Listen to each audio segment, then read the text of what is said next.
Imagine you wake up one morning, check your phone, and the first thing you see is a headline that says US and Iran are on the brink of conflict over crude oil. You read it for 3 seconds, maybe you feel a little uneasy, then you swipe up, see a funny video, forget about it entirely, and go make your coffee. 2 months later, you're standing at the gas pump watching the numbers spin faster than usual. You're at the grocery store wondering why your usual basket costs $15 more than it did last month. You check your bank account at the end of the month and feel that familiar tightness, like no matter how careful you try to be, the money just keeps shrinking. And here's the part that nobody talks about. Those two things, the headline you dismissed and the wallet that feels lighter, they're connected directly, like a pipe running underground between a decision made in Washington, D.C. and the receipt in your hand. The trap isn't just about oil. It's about how social media teaches us to consume global news as entertainment, and in doing so, blinds us to the financial signals hiding inside every single headline. Let's go back to that headline for a second.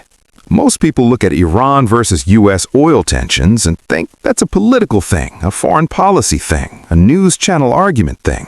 It doesn't feel like a personal finance story. It feels like something that belongs on a debate show, not in your budgeting spreadsheet. And that instinct, that mental separation between world events and your own money is exactly where the trap begins. Here's a question that completely reframes the way you think about this. What if the most important financial news you'll ever consume is disguised as geopolitics? What if the story that matters most to your savings, your cost of living, and the value of your money isn't packaged as a finance video, but as a conflict story between two countries you've never visited, fighting over a resource you've never thought about in detail? That's what the social media money trap is. Not the scam ads, not the crypto hype. The trap is the financial education hiding inside the news you're already scrolling past every single day. So let's actually understand what's happening, simply, clearly, and in a way that makes it personal. Iran is one of the largest oil-producing nations on the planet. At its peak, it was exporting millions of barrels of crude oil every single day to countries across Asia, Europe, and beyond.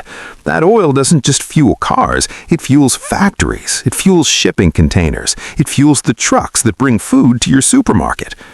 Oil is essentially the energy that keeps the global economy moving, and when its price changes, everything built on top of it changes too. Now, the United States and Iran have had a complicated relationship for decades. One of the primary tools the U.S. uses in this tension is economic sanctions, which is basically a financial blockade. The U.S. tells other countries, banks, and companies, if you do business with Iranian oil, you will face serious financial consequences from us. We know sanctions tighten, Iran's ability to sell its oil to the world shrinks dramatically. Less Iranian oil reaches global markets, and when supply drops while demand stays the same, prices rise. Think of it like this. Imagine your city has 4 major grocery stores. Now imagine one of them gets shut down by the government overnight. Suddenly, the same number of people are competing for food from only 3 stores. The remaining stores know demand is high, supply is limited, and prices start climbing. That's not a conspiracy. That's just how markets work.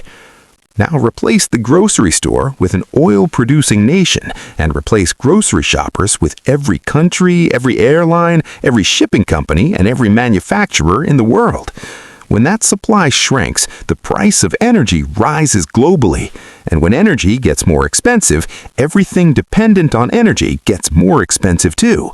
That means the transport cost for your online order goes up. The manufacturing cost for the product inside the box goes up. The fuel cost for the truck that delivered it goes up. And slowly, quietly, all of those rising costs filter down to one place, your receipt. This is what economists call a supply shock. But you don't need to remember that term. You just need to remember this. When oil moves, your cost of living follows. Every single time, without exception. History has proven this so consistently, it's almost boring. But here is where the psychology gets fascinating, and this is the part that most finance channels skip entirely. Why do we miss this signal every time, even when the pattern is right there in front of us? There's a concept in behavioral psychology called the proximity bias. Our brains are wired to care deeply about things that feel close to us, physically, emotionally, and personally, and to almost completely ignore things that feel distant, abstract, or foreign. When you hear about Iran and the US fighting over oil, your brain classifies that as distant. It happens far away, it involves governments you didn't vote for, it involves a resource you've never thought about. Indeed,